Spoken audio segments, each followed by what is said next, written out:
Hi everyone, welcome to Science Storytime with OMSI. I'm Jenny, and today we are going to be reading The Extraordinary Voyage of Kamome, A Tsunami Boat Comes Home. We're going to be reading this story in honor of the Tohoku earthquake and tsunami that happened 10 years ago in Japan.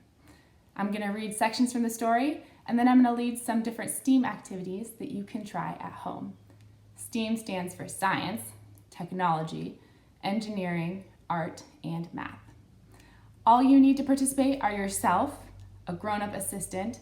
Later on, you're going to need a regular sheet of paper, a bowl of water, and I might send you on a little scavenger hunt in your own house to try to find some more objects to experiment.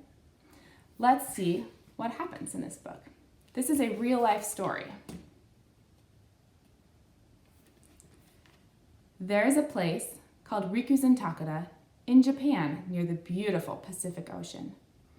The people love their high mountains, beaches, and tall pine trees.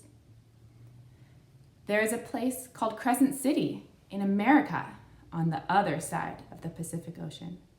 The people love their beautiful beaches, mountains, and giant redwood trees. Who lives in Rikuzen-Takeda? There are grandparents, mothers, fathers, teenagers, and young children. The grown-ups have many different jobs. Some are teachers, police officers, firefighters, and chefs. Some work on boats and fish, and others have jobs that help the city. Families live in Crescent City too. There are small children and teenagers and mothers and fathers and grandparents. People work as fishermen, teachers, chefs, police officers, firefighters, and many other jobs. There is a school in Rikuzen-Takeda called Takeda High School. Here, Japanese teenagers know that America is very far away and that the people speak a different language and eat different foods. The students had never heard of Crescent City. There is a school in Crescent City called Del Norte High School. American teenagers there know that Japan is on the other side of the ocean and that the people speak another language and eat different food. They had never heard of Rikuzen-Takeda and couldn't imagine going to such a faraway place. Takeda High School had a little boat to help students learn about the ocean and how to fish. It was named Kamome, the Japanese word for seagull. They painted Takeda High School on the side so that everyone would know it was their boat. Now, before we find out what else happens to Kamome, we're going to do our first activity. For this activity, we're going to try some art that, like Kamome, began in Japan. And this art is called origami. It's the art of folding paper to make different shapes. Now, kids, you might need your grown-up assistant to help out a little with this one. And grown-ups, it's good to know that folding and creasing are great ways to practice fine motor skills, but it can be a little frustrating for small hands. So provide whatever amount of support is right for your kid. In our house with my 5-year-old, when we do folding crafts, it works well if I kind of line up the edges of the paper in the corners, and then I have him kind of smash down the crease. So you do whatever works for you. I'm going to show you the folds on my paper, and you can follow along. I'm going to kind of hold them up high so you can see well, but you might find it works better to work flat on a table. Okay? So our first fold, we're going to fold it in half the long way. Sometimes I call this a hot dog fold because it kind of looks like a hot dog, long and skinny. Like so. Next, you're going to open that right back up and fold it in half going the other way. You can call this a hamburger fold because it's kind of fat, like a hamburger. It doesn't have to be perfect. Next, we're going to take these top two corners and we're going to fold them down to meet this middle line. Like that.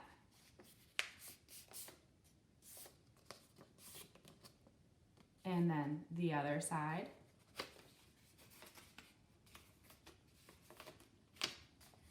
And if at any point you want to pause so that you can catch up or rewind to see a step again, That's totally fine.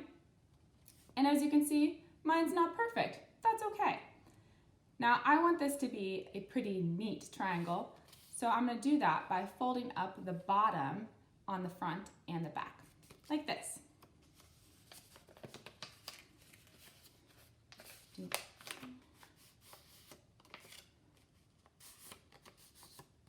There's the front. Flip it around. Do the same thing on the back.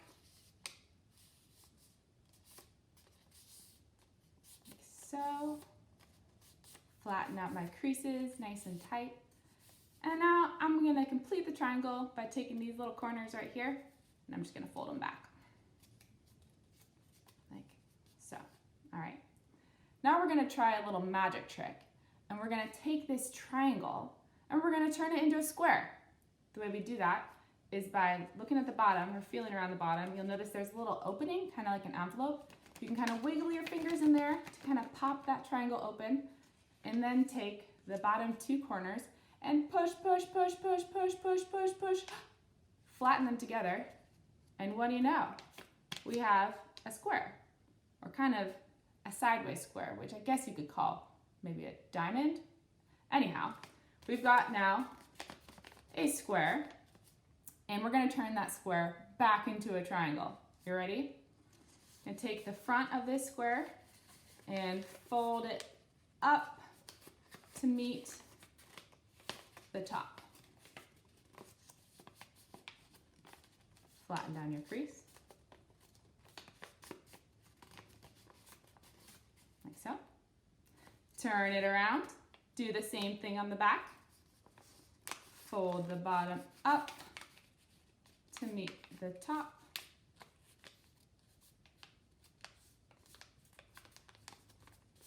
Flatten your crease. And look at that, we have a triangle again. But now we're going to try that same magic trick where we turn our triangle back into a square.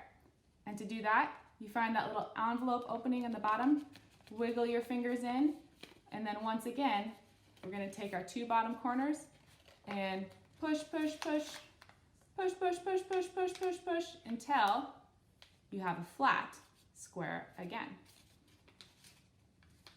So if you're like me, not every crease is going to be perfect, especially because this paper that I'm working with is a little bit thick. But you should have a sideways square with a line down the center. And if you look at the top, you'll notice that there's kind of two little flaps that you can carefully pry away a little bit. I want you to try to grab those two little flaps and see if you can pull them away. And you're going to pull and pull and pull and pull and pull and pull and pull and pull until we have a little boat. Now you can kind of flatten it a little bit, or you can, if you prefer, you can kind of pop it out a little bit and see what the inside looks like.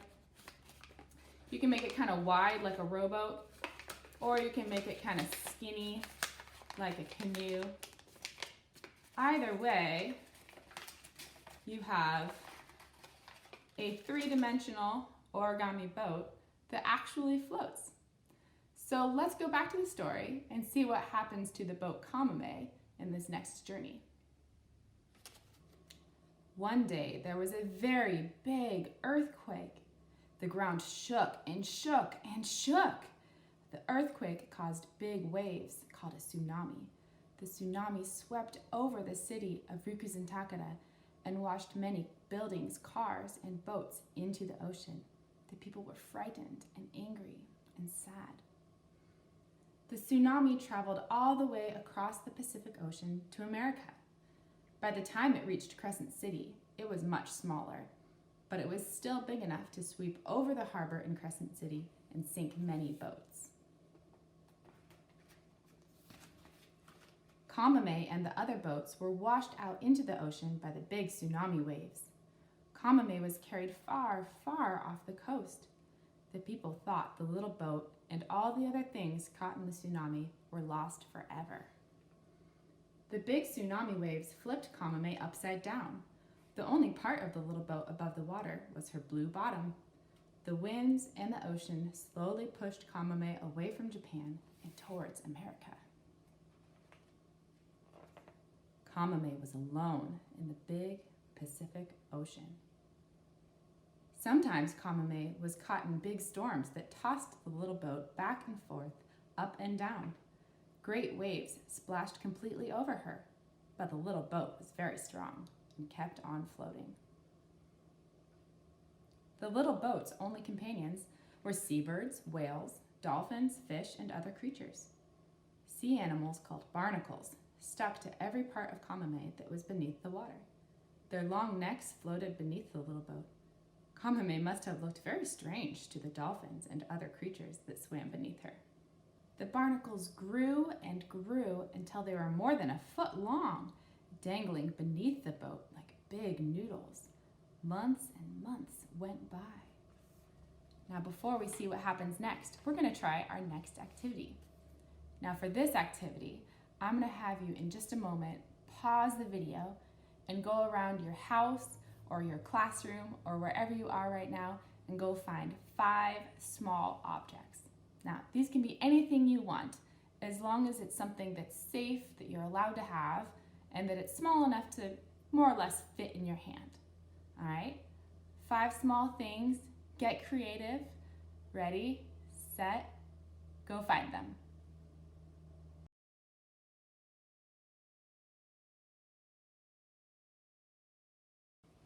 Do you have your objects? I came back with a few. I've got a measuring spoon. I've got a tiny dinosaur, a key, a birthday candle, and this little piece of bee's nest that my son found in our yard. So we're going to try and experiment with these objects.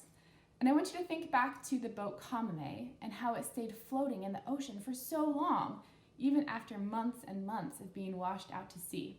So we're going to learn a little bit more about what makes an object sink or float. And in an experiment, our first step is always to make a hypothesis. A hypothesis is a scientific guess about what you think is going to happen. So I want you all to make a hypothesis about whether your objects will sink or float. Like this. I'm going to think about each object and say, I think that this one is going to float. I'm going to make a pile of objects I think will float over here. I think this one is going to sink. I think this one will sink. I think this one will float. I don't know what the dinosaur is going to do, so I'm just going to guess that it will sink. So now I've got 2 piles. Our next step is going to be to test our hypothesis. So this is a good time for your grown-up to help you get a bowl of water. It doesn't have to be super big, just big enough to fit your objects. And you're going to test your hypothesis, see which objects float and which objects sink. Now, grown-ups, I have another job for you, and your job is going to be to ask your child some questions that help them explore and engage more. So good questions are ones that are open-ended, that don't have a yes or no answer, that ask your child to notice things and ask more questions themselves. I'm going to put up a slide with a few examples of good questions that you can ask, and you can pause the video while the 2 of you or 3 of you or however many of you there are explore and experiment a little bit more with sinking and floating.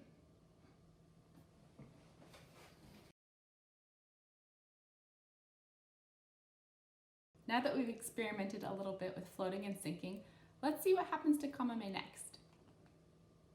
Months and months went by. The new year came and went and came again.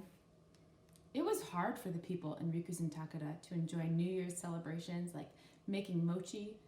Most of their beautiful town was gone, and they were reminded of the terrible tsunami every day. In America, many people had forgotten about the tsunami and what had happened in Japan.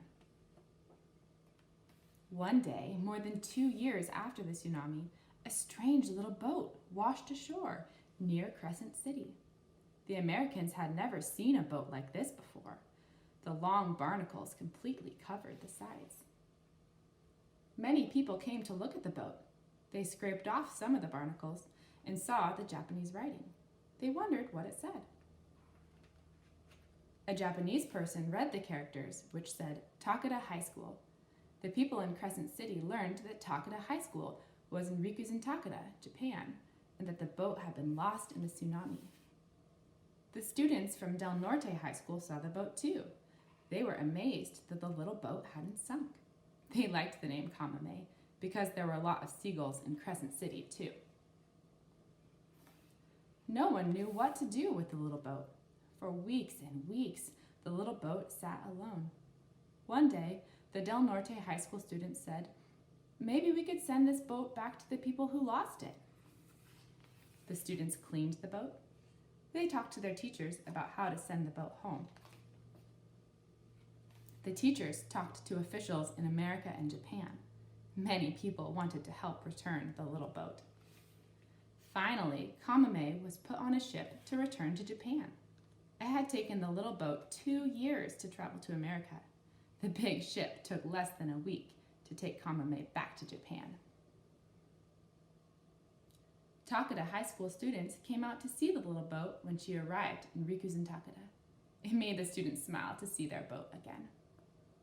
Takeda High School students and teachers were very thankful that the American students had worked so hard to send their boat back. They invited the American students to visit them in Japan. The American teenagers flew in an airplane across the Pacific Ocean and took a bullet train to Rikuzen Takeda. They visited Takeda High School and met the Japanese teenagers. The American students were happy to see Kamame in Japan. The next year, students from Takeda High School got on an airplane and flew across the Pacific Ocean to America. They visited Crescent City and the students from Del Norte High School. The Takeda High School students saw the big redwood trees. They visited the spot where Kamame had washed ashore, and the Japanese students and the American students laughed together. What an amazing little boat. She survived the tsunami, traveled all the way across the ocean, and then came back to Japan. Everywhere Kamame went, she made people happy. The students from Takeda High School and Del Norte High School made a pledge to each other. Let's be friends forever. So Kamame made it home, and both the Japanese and the American students made some new friends. Now, I want you to think back to the beginning of this story. Do you remember what made Kamame get washed out to sea in the first place? Kamame was in an earthquake, a really big earthquake called the Great Tohoku Earthquake. And this earthquake also caused a really big tsunami, which is a large wave that washes over the land and can wash things out to sea. Now, here in Oregon, we could have a really similar big earthquake or big tsunami. Fortunately, there are things that you and your family can do to stay safe if we do have a big earthquake. The most important thing to know is that if you ever feel the ground shaking, you should stop. You should drop to the ground and find some way to cover yourself. It could be under a table, under a desk, or if there's nothing available, then just cover your head with your hands. And then if you can, hold on to that table or desk or whatever you're underneath. We call this drop, cover, and hold. Washington, Oregon, and California are lucky to have such beautiful beaches that we all get to visit and enjoy. If you're ever at the beach when the ground starts shaking, the first thing you do is drop, cover, and hold on, just like you would anywhere else. Then as soon as the ground stops shaking, your job is to go with your grown-up uphill as high as you can get. And that way, if a big wave comes, you'll be safe. And grown-ups, it's always a good idea, if you're planning a trip to the beach, to start out by reviewing the tsunami evacuation zones for that area. Last but not least, anyone with a mobile phone should know about Shake Alert, the earthquake early warning system for the West Coast. Shake Alert doesn't predict earthquakes, but it can detect them very quickly so that alerts can get sent to people on their phones. Some alerts can even reach people before the shaking does, and that gives them extra time to drop, cover, and hold on. You do not have to sign up for Shake Alert. Alerts automatically come to your phone through wireless emergency alerts, similar to an Amber Alert. And if you have an Android or Google phone, you can also get alerts automatically sent to your phone just through the operating system. If you'd like an additional way to get alerts, you can download an app like MyShake or Quick Alert USA, and this gives you another way to get alerts. It's always good to have a couple different options.